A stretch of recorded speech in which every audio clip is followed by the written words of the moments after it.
रहीम अस्सलाम वालेकुम नाज़रीन, आप यूट्यूब चैनल देख रहे हैं। मैं इमरान खान हूँ। हुकूमत जो है वो बहुत बुरी तरह घबराई हुई है और बौखलाहट भी है।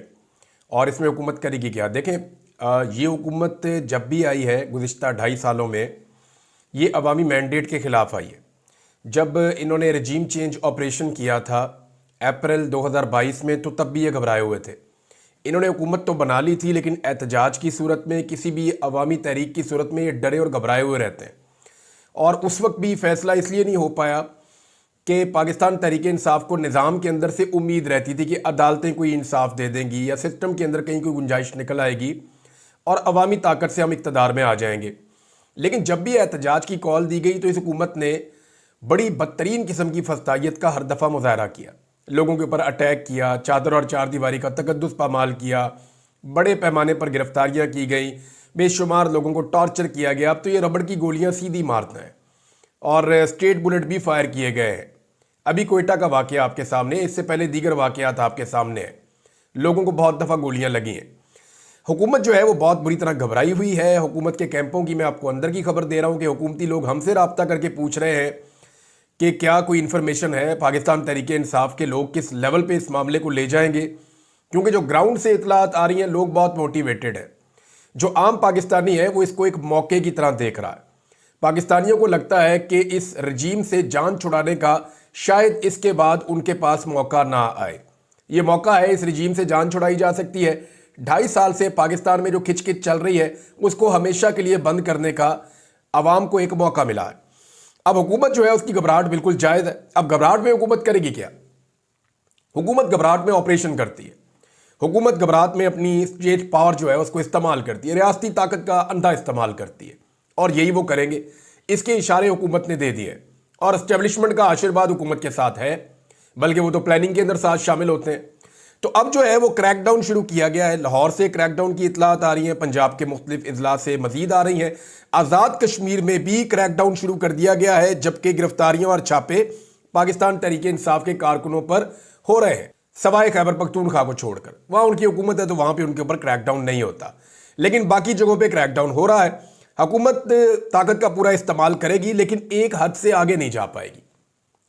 क्योंकि मैं आपको एक चीज बताऊं, पाकिस्तान तहरीक इंसाफ ने जिस जगह पे पहुंचने का फैसला किया ना, जब जब उन्होंने अपना टारगेट सेट किया कि हम इस जगह पे पहुंचेंगे, पाकिस्तान तहरीक इंसाफ ने उस जगह पे पहुंच के दिखाया।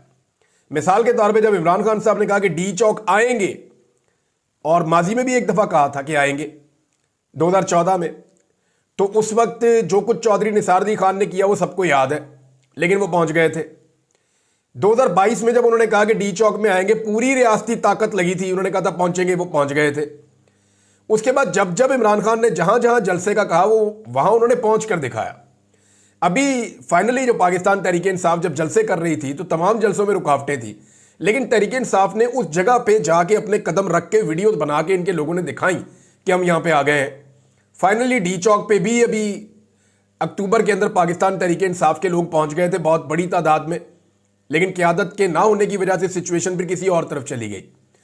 अब मामला यह है कि पाकिस्तान तहरीक इंसाफ इस मरतबा डी चौक कैसे पहुंचेगी, उसकी पूरी एक हिकमत अमली है। अभी हुकूमत के लिए भी हालात उतने आसान नहीं होंगे, लोग बहुत तंग आ गए हैं, और इस्लामाबाद के अंदर जो मुखालफत है वो बहुत बढ़ गई है। इस हुकूमत के खिलाफ इस्लामाबाद के अंदर जो मुखालफत है लोगों में, वो बहुत ज्यादा बढ़ गई है। अंदर से जो रिजेंटमेंट आ रही है, जो अंदर से मुजामत हो रही है इस्लामाबाद के अंदर से, वो इतनी सख्त है कि बाहर वाले लोगों को टैकल करें या अंदर वाले लोगों को टैकल करें। और अगर सिंध से और पंजाब से पुलिस को लेकर जाते हैं तो सिंध को और पंजाब को फिर कौन टैकल करेगा? अगर फौज को लेकर आते हैं तो फौज को तो सियासी मामले में लाना ही नहीं चाहिए, और वो पहले भी कुछ नहीं करती और वो आइंदा भी कुछ नहीं करेगी, और अगर कुछ करेगी तो उसका एक बहुत बड़ी कीमत होती है जो देनी पड़ती है, उस मुल्क को देनी पड़ती है। अब एक हद से आगे ये बढ़ नहीं पाएंगी। उसकी एक और बड़ी वजह भी है, आलमी प्रेशर बहुत बढ़ गया है। अमेरिका से, बरतानिया से, अक़वाम मुत्तहिदा से, यूरोपीय ममालिक से, पूरी दुनिया से, इवन गल्फ से, और हर जगह से इनके ऊपर यह प्रेशर आ रहा है कि आप पाकिस्तान में जो कुछ भी कर रहे हैं वो पाकिस्तान को सूट नहीं कर रहा। पाकिस्तान में जो पॉलिटिकल अनस्टेबिलिटी है उसकी वजह से पाकिस्तान की मईशत ठीक नहीं हो सकती। पाकिस्तान और गरीब और खराब होता चला जाएगा, और उसकी एग्जाम्पल्स मौजूद हैं। ये एक हद से आगे नहीं बढ़ पाएंगे। अगर अवाम अपनी ताकत के जरिए से इस्लामाबाद पहुंचकर बैठ गए तो फिर गेम इनके हाथ से निकल जाएगा। देखिए, पूरे मुल्क में फिर एक सियासी तहरीक चल पड़ेगी, और पाकिस्तान तहरीक इंसाफ के पास पूरा एक प्लान है, और उस सूरत में अपोजिशन को एंगेज भी किया जा सकता है। यानी जो अपोजिशन है, अब बीच में एक लिंक तो है ना फजलुर रहमान साहब का, कोई माने या ना माने, जमात इस्लामी है फजलुर रहमान साहब। हालांकि फजलुर रहमान साहब हमेशा एस्टेब्लिशमेंट के साथ खड़े होते हैं, हमेशा जाकर खड़े होते हैं वो हुकूमत के साथ, लेकिन क्योंकि पाकिस्तान तहरीक इंसाफ के कुछ लोग उनके साथ कंफर्टेबल हैं तो बातचीत करने में प्रॉब्लम आएगी नहीं। तो अल्टीमेटली जो हल है इन सारे मसाइल का वो अगले इलेक्शंस के अंदर है।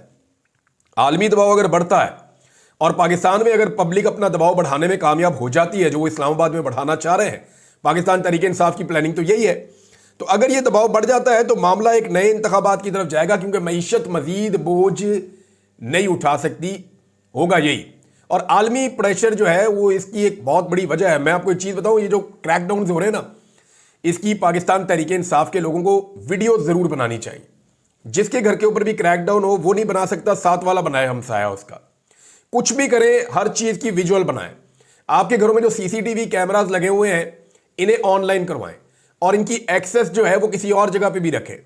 इनका डाटा स्टोर करें, वो पहुंचाएं सबको, और वो डाटा ओवरसीज पाकिस्तानियों को दें, ताकि पूरी दुनिया के अंदर एक्सपोज किया जा सके इस रजीम को कि कितनी ज्यादती और जुल्म कर रहे हैं कि आम शहरियों के घरों के अंदर घुस के चादर और चारदीवारी का तकद्दुस पामाल करते हैं, और इंसानी हकूक की बदतरीन खिलाफ वर्जियां और फाशिज्म पाकिस्तान में की जा रही है। तो ये तो सबको वीडियोस बना के एक्सपोज तो जरूर करना चाहिए। अब जो हुकूमत के सख्त तरीन हमायती है उनमें से भी लोग अब आवाजें उठाना शुरू हो गए हैं। हामिद मीर साहब को बहुत पहले ये बात समझ आ गई थी। देखिए, हामिद मीर साहब ने लंबे अरसे तक इमरान खान साहब की मुखालफत की है, और जब ये रजीम चेंज हो रहा था तो उस वक्त जब रजीम चेंज हो रहा था तो ऐसा लगता था कि शायद वो उसके बेनिफिशरी है, वो उसको इंजॉय कर रहे थे, उनके एटीट्यूड से ऐसा लगता था। लेकिन वक्त के साथ साथ उन्हें समझ आई कि नहीं, ये पब्लिक के साथ जुल्म और ज्यादती हो रही है, और अब वो जो बात कर रहे हैं वो जुल्म और ज्यादती के खिलाफ बात कर रहे हैं। इसी तरह और बहुत सारे सहाफ़ी हैं। लेकिन यहाँ नजम सेठी साहब को अगर आप सुने तो नजम सेठी साहब ने भी एक एतराफ़ कर लिया है। मैं उनका स्टेटमेंट निकाल के आपको सुनाता हूँ ताकि आपको समझ आए कि मामला कहाँ तक पहुँच गया है। नजम सेठी का कहना है कि जी, एक इमरान खान को रोकने के लिए मुल्क की मईशत को तबाह बर्बाद कर दिया गया। अपने एक शॉर्ट टर्म की बका के लिए सारी मईशत को, यूथ के फ़ायदे को दांव पर लगा दिया। कभी इंटरनेट स्लो कर देते हैं, स्टूडेंट्स को इस पर बाहर निकलना चाहिए, ये आपकी रोज़ी आपकी नौकरी का सवाल है। ये जनाब नजम सेठी साहब ने कहा। वैसे तलबा को निकलना चाहिए बाहर, क्योंकि अगर तलबा बाहर नहीं निकलेंगे ना, तो मैं एक चीज़ आपको क्लियरली बता दूं कि आने वाली नस्ल के लिए नौकरियां कोई नहीं है। नौकरियां सारी रिटायर होने वाले अफसरान को मिल जाएंगी। यानी जिस महकमे में कोई नौकरी मिलती है, कोई चीज़ निकलती है, वो रिटायर ऑफिसर उसके ऊपर ला के लगा देते हैं। पाकिस्तान ऐसा लगता है कि सारा का सारा एक महकमे ने चलाना है या एक इदारे ने चलाना है। क्या दूसरे इदारों में कैपेसिटी नहीं है, या काबिलियत नहीं है, या उन पर एतबार नहीं है, या बाकी सारे गद्दार हैं, बाकी सारे जो है वो मुल्क से प्यार नहीं करते? क्या कोई और इस मुल्क का खैर ख्वाह नहीं है? क्या किसी और के पास दिमाग नहीं है, किसी और के पास नॉलेज नहीं है? क्या किसी और के पास स्किल नहीं है कि मुल्क को ठीक कर सके? बड़े बड़े ओहदों के ऊपर, बड़े बड़े इदारों के ऊपर लाके जो है वो रिटायर फौजी अफसरान को, अब तो हाजिर ड्यूटी का भी एक ट्रेंड चल पड़ा है कि उनको लाकर लगा दिया जाए। तो ये एक अफसोसनाक चीज़ है। ये जो इदारे सिविलियंस के काम करने के हैं वहां पर उन्हें काम करने देना चाहिए। बहरहाल नजम सेठी साहब ने जो बातें की हैं, अब उन्होंने ये हकीकत तस्लीम कर ली है। इससे पहले जो वो रिपोर्टिंग करते रहे गुज़िश्ता 2 साल 2.5 साल में, वो एस्टेब्लिशमेंट की या पीडीएम की ख्वाहिशात को खबरें बना बना कर पेश करते रहे। उनकी बहुत सारी खबरें बाउंस भी हुई। मुझे ऐसा लगता है कि नजम सेठी साहब ने या तो कहीं गैर मुल्की दौरा किया है जहां उन्हें जाके हकीकत का आइडिया हुआ, या नजम सेठी साहब ने, मेरे ख्याल में उनके कुछ चाहने वालों ने या जानने वालों ने उन्हें समझाया कि भी हकीकत तस्लीम कर लें, इसी में भी आपकी भलाई और पाकिस्तान की भलाई भी इसी में है। काश सुहेल वड़ाइस साहब भी जो है वो हकीकत तस्लीम कर लें, क्योंकि उनका स्टेटमेंट बहुत ही मुझे अजीब लगा। यानी वो अब एक और स्टेटमेंट दे रहे हैं जी, कानूनी रास्ता है जो इख्तियार किया गया है ओवरसीज पाकिस्तानियों को काबू करने के लिए। यानी सुहेल वड़ाइस साहब ये कह रहे हैं कि लंदन में कादी फायद ईसा के साथ बदतमीजी करने वाले सोशल मीडिया जंगजू आज़ाद मुल्क बरतानिया में रहते हैं, उन्हें ना डर है ना खौफ है, इसलिए वो एक हद से गुजर जाते हैं। हुकूमत पाकिस्तान ने कानूनी रास्ता इख्तियार किया तो 2 दर्जन मुलजिमों में से 7 ने माफ़ी का ऐलान कर दिया। साबित हुआ कि पाबंदियां नहीं, कानून साजी मसले का हल है। सुहेल वड़ाइस साहब, वो कानूनी रास्ता नहीं था। वो किसी के बाप को उठा लिया, किसी की माँ को उठा लिया, किसी के घर पे छापा मार दिया, किसी के भाई को उठा लिया। ये कौन सा कानूनी रास्ता है? ये कौन सा कानूनी रास्ता है? वो जिन लोगों ने माफियां मांगी उनको टेलीफोन करके खबर तो आप कंफर्म कर लें। उनसे पूछ तो नहीं, जो 2-3 लोग हैं उनसे पूछें जनाब आपके साथ हुआ क्या है, वो आपको असल कहानी बताएंगे। अगर वो नहीं बता रहे तो शानदाना गुलजार को फोन कर लें, शायद वो आपको बता दें, उन्होंने तो 2-4 जगह सुनाई भी है। तो आप इसको अगर कानूनी रास्ता करते हैं तो ये कानूनी रास्ता अगर आपके साथ 15 मिनट के लिए इख्तियार किया जाए ना, तो आपका सारा का सारा नैरेटिव ही बदल जाएगा, आपकी सोच बदल जाएगी। तो मेरे ख्याल में ये कानूनी रास्ता नहीं था, ये जबर था, फस्तायत थी जो उनके साथ की गई है, उनके रिश्तेदारों के साथ की गई है। लेकिन इसके बावजूद वो लोग अभी भी खड़े हैं। वो फिर एवन फील्ड के बाहर जाके खड़े होकर नारे लगा रहे थे कि जनाब हमने इनको बख्शिश नहीं देनी, इन्होंने पाकिस्तान को माफ नहीं किया, हम इन्हें माफ नहीं करेंगे। बहरहाल ये क्रैकडाउन नाज़रीन चल रहा है, जबकि दूसरी तरफ पाकिस्तान तहरीक इंसाफ भी तैयारियां कर रही है। तहरीक इंसाफ की जो तैयारी है वो ये है जी कि इस्लामाबाद में अब एक सेमत से दाखिल नहीं होना। नॉर्मली होता यह था कि इस्लामाबाद में दाखिल होने के लिए तहरीक इंसाफ एक ही रास्ता इख्तियार करती थी और सारे कंटेनर, सारी रुकावटें, सारा मामला उसी रास्ते पे खड़ा कर दिया जाता था और वो एक रास्ता ब्लॉक कर दिया जाता था। पीछे 50,000 1 लाख जितना आदमी आ रहा है वो सारा उधर ही ब्लॉक है। अब क्योंकि वहां एक लंबी लड़ाई लगती थी तो वहां से लोग कुछ डिस्पर्स भी हो जाते थे। अब पाकिस्तान तहरीक इंसाफ ने डिफरेंट हिकमत अमली अपनाई है। खैबर पख्तूनख्वा से और पंजाब से इस्लामाबाद में बहुत सारे रास्ते आते हैं। मारगला साइड से आते हैं, मरी साइड से आते हैं, पिंडी साइड से आते हैं, मोटरवे साइड से आते हैं। बहुत सारे रास्ते हैं जो इस्लामाबाद के अंदर एंटर होते हैं। अब पाकिस्तान तहरीक इंसाफ ने यह फैसला किया है कि हर रास्ते से काफिले आएंगे, बड़ी तादाद में आएंगे और वो इस्लामाबाद में एंटर होंगे। अब अगर एक जगह पे लगाया जाता था 2000 पुलिस वालों को, तो इन 2000 पुलिस वालों को फिर 10 जगह पे लगाना पड़ेगा, यानी हर जगह पे पुलिस की स्ट्रेंथ कम होगी, बहुत ज्यादा ताकत चाहिए होगी, बहुत ज्यादा जोर लगाना पड़ेगा। अगर एक जगह से लोग दाखिल होंगे तो दूसरा रास्ता ऑटोमेटिकली खुल जाएगा या लोग उस रास्ते को ज्यादा अडॉप्ट कर लेंगे। तो इस्लामाबाद में दाखिले का प्लान तो पाकिस्तान तहरीक इंसाफ का रिपोर्ट हुआ है, कुछ मीडिया के ऊपर भी हो गया, इसलिए मैंने आपको बता दिया कि एक्चुअली ये क्या करने जा रहे हैं। बुशरा बीबी ने एक पैगाम इमरान खान साहब का पहुंचाया पाकिस्तानी अवाम को और ख़ास तौर पे पाकिस्तान तहरीक इंसाफ को, और इसको जो है वो अदर मशवानी साहब ने अपने ऑफिशियल ट्विटर से भी डाला हुआ है। तो ये उनकी सोशल मीडिया टीम के हेड है, one of the main members. तो बुशरा बीबी ने कहा कि खान साहब की हदायत है कि छोटे शहर से इस्लामाबाद आने वाला कोई भी काफिला 5000 से कम नहीं होगा। अच्छा, ये वो लोग हैं जो लेकर आने हैं अरकान असम्बली ने और ओहदेदारों ने, जो पब्लिक खुद आए वो उनकी मर्जी है, ये उनकी अपनी रिस्पॉन्सिबिलिटी है। और बड़े शहरों से 10,000 से कम ना हो। इसकी वजह यह है कि जब काफिला बड़ा होगा तो पुलिस के लिए आपको गिरफ्तार करना मुश्किल हो जाएगा। फिर यह भी कहा गया कि जो लोग इसमें शामिल नहीं होंगे या गिरफ्तार हो गए वो अपना 2nd, 3rd और 4th नॉमिनेट करेंगे कि अगर मैं गिरफ्तार हो गया तो फलां बंदा लीड करेगा, वो गिरफ्तार हो गया तो फलां बंदा लीड करेगा, अगर वो भी गिरफ्तार हो गया तो फलां बंदा लीड करेगा। और हर बंदा जब इस ओहदे के ऊपर आएगा कि अब मैं लीड कर रहा हूं तो वो अगले बंदे नॉमिनेट करेगा कि जनाब मेरे बाद ये और उसके बाद ये और उसके बाद ये है। तो इस तरीके से इन काफिलों ने पहुंचना है इस्लामाबाद। बुशरा बीबी हिकमत अमली बता रही है और मीडिया पाकिस्तान का जो है धड़ाधड़ खबरें चला रहा है। तो इमरान खान को खोल दें, वो अपनी सियासत खुद ही कर लेगा। और ना इमरान खान ने बुशरा बीबी को मखसूस नशिस्त पे MNA बनाना है, ना उन्होंने अपनी बहनों को सेनेटर या MNA बनाना है, ना उन्होंने इनको कभी कोई ओहदे देने हैं। अब जरदारी की बहन जो है वो वज़ीर आला सिंध बनना चाहती हैं, खबरें इस हवाले से आ रही हैं और उनके लिए रास्ता बनाया भी जा रहा है। दूसरी जानिब नवाज शरीफ ने अपने एक भाई को वज़ीर आज़म बनाया है, बेटी को वज़ीर आला बना दिया है, भतीजे को भी बना दिया था वज़ीर आला, खुद भी वज़ीर आज़म 3 दफ़ा रहा, बाकी रिश्तेदार भी सारे कपाए हुए।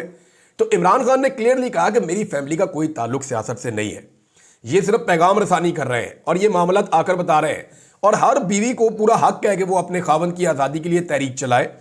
तो बुशरा बीबी अगर ये तहरीक चलाती हैं तो इट्स गुड, उन्हें ये तहरीक चलानी चाहिए, क्योंकि आपको याद है कुलसूम नवाज का कोई ताल्लुक नहीं था नवाज शरीफ की सियासत से, वो अपने आप को हमेशा उन्होंने गैर सियासी रखा। लेकिन जब नवाज शरीफ साहब के ऊपर बहुत बुरा वक्त आया तो कुलसूम नवाज शरीफ ने निकल के उस वक्त तहरीक चलाई थी, क्योंकि नवाज शरीफ साहब अंदर थे, वो बाहर थी, पार्टी की क़यादत बिखरी हुई थी, तो उन्होंने निकल के तहरीक चला दी थी। अब फजलुर रहमान साहब के हवाले से मैंने आपको एक बात बताई थी, तो फजलुर रहमान साहब की अगर आप स्टेटमेंट देखें तो आपको आइडिया हो जाएगा। उन्होंने कहा जी अवाम करब से गुजर रही है और खैबर पख्तूनख्वा हुकूमत की सारी तवज्जो सियासत पर है। अब फजलुर रहमान साहब को इस बात का आइडिया तो है ना, इन्हें यह पता ना हो, ये नहीं हो सकता कि सिर्फ पंजाब एक ऐसा सूबा है जिसकी कारकर्दगी सबसे खराब है मईशत में और वही खसारे में गए हैं, बाकी सारे के सारे जो हैं वो मुनाफे में गए हैं, सरप्लस में गए हैं। बजाय इसके कि वो खैबर पख्तूनख्वा को शाबाश देते या मरियम नवाज से पूछते कि तुमने ये क्या किया, वो फिर अली अमीन के ऊपर चढ़ाई कर रहे हैं। देखिए मैंने आपको कई दफ़ा ये बात बताई है कि फजलुर रहमान साहब एस्टेब्लिशमेंट के साथ और स्टेटस को के साथ कंफर्टेबल रहते हैं। वो ये मजबूर तो हो गए अवामी राय के सामने घुटने टेकने के लिए कि जी पब्लिक इतनी खिलाफ हो गई इनके कि मैं इनके साथ कैसे खड़ा हो जाऊं। वो इस डर से पीडीएम के साथ नहीं खड़े होते ऑन कैमरा कि लोग मेरे खिलाफ हो जाएंगे, अंदर से वो अभी भी उनके साथ ही खड़े हैं। इस वक्त ये स्टेटमेंट देने का मतलब ये है कि जो जुल्म, फस्तायत और जबर चल रहा है, जो 2 नंबर हुकूमत चल रही है, देखिए इमरान खान तो निकले, जो जुल्म हुआ आईनी तरमीम और उसके बाद जो कानून साजियां की गई, जो सुप्रीम कोर्ट के साथ इन्होंने दुर्गत बनाई है। अब फजलुर रहमान साहब अपने मुंह से मानते हैं कि हमारे साथ किए हुए वादे तोड़ दिए गए और सुप्रीम कोर्ट का अब जो स्ट्रक्चर है ये हमारी मर्जी के मुताबिक नहीं है। खुद कहते हैं ये गलत हो गया। अब इमरान खान उस गलत के खिलाफ जब निकलता है तो कहते हैं जी ना निकलो।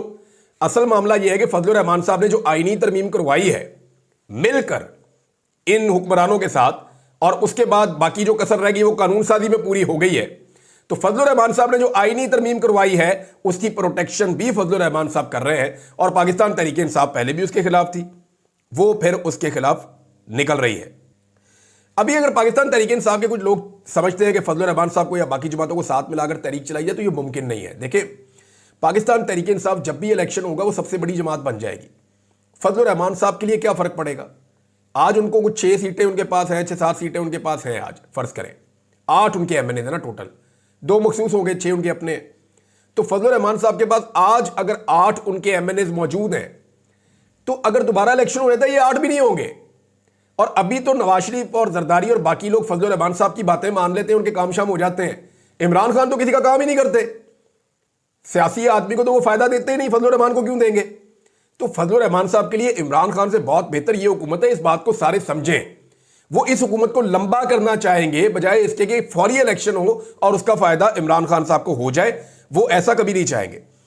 वजीर खजाना जो है उन्होंने अब ये दावा शुरू कर दिया जी कि बड़ी अच्छी होगी इकॉनमी, और ये सारे आपको कहेंगे। ओन चौधरी को भी आज इस्तेमाल किया गया बेचारे को, हालांकि इमरान खान के घर में उनकी क्या हैसियत थी वो सारे जानते हैं, कितनी हैसियत थी वो भी सारे जानते हैं। लेकिन आप अंदाजा करेंगे जो आदमी इमरान खान के घर में जिसकी बहुत छोटी हैसियत थी, इमरान खान कितना बड़ा आदमी होगा कि उस बंदे को उठा के मैंने बना दिया, और उससे आज प्रेस कॉन्फ्रेंस करवाई जा रही है और सारे मीडिया को कहा जा रहा है चलाओ इसको, और वो चल भी रही है। और वो बंदा रो रहा है बैठ के जिसको इकॉनमी का पता ही नहीं कि ये इकॉनमी बर्बाद हो गई, हमने ये खड़ी कर दी वो खड़ी कर दी, कख नहीं किया है इन्होंने। आज नजम सेठी अपने मुंह से कह रहे हैं कि मईशत इन्होंने तबाह कर दी है। कोई मईशतदान उठाए पाकिस्तान का जो न्यूट्रल है उससे पूछे, उसके मुंह के आगे कैमरा करेंगे, वो आपको फौरन बताएगा कि पाकिस्तान की मईशत इससे बुरी हालत में कभी नहीं गई जो अब इन्होंने कर दी है। जंगों के बावजूद हमारा इतना बुरा हाल नहीं हुआ जो अब इस हुकूमत ने कर दिया। अब ये प्रोपेगेंडा कर रहे हैं जनाब मईशत हमारी सेट हो गई है, सिर्फ ये प्रोपेगेंडा कर रहे हैं क्योंकि इन्हें पता है कि अगर इनकी हुकूमत गिर जाती है तो हमारे पास कोई तो बयानिया हो कि कल को हम कहें हमने तो मईशत ठीक की हुई थी, ये तो इमरान खान साहब ने हमारी हुकूमत गिरा दी, वरना हम तो यहां पे दूध की और शहद की नहरें बहाने जा रहे थे। अगर आपने असेसमेंट करनी हो ना तो वो पुराना सियासतदान नहीं है जो इनका वजीर खजाना है औरंगजेब साहब, उनके चेहरे से आपको पता चल जाता है कि वो सच बोल रहे हैं झूठ बोल रहे हैं। जब वो सही बात कर रहे होते हैं, सच बोल रहे होते हैं, तो आप उनके चेहरे, उनकी बॉडी लैंग्वेज को देखें, आपको वो रिलैक्स लगते हैं।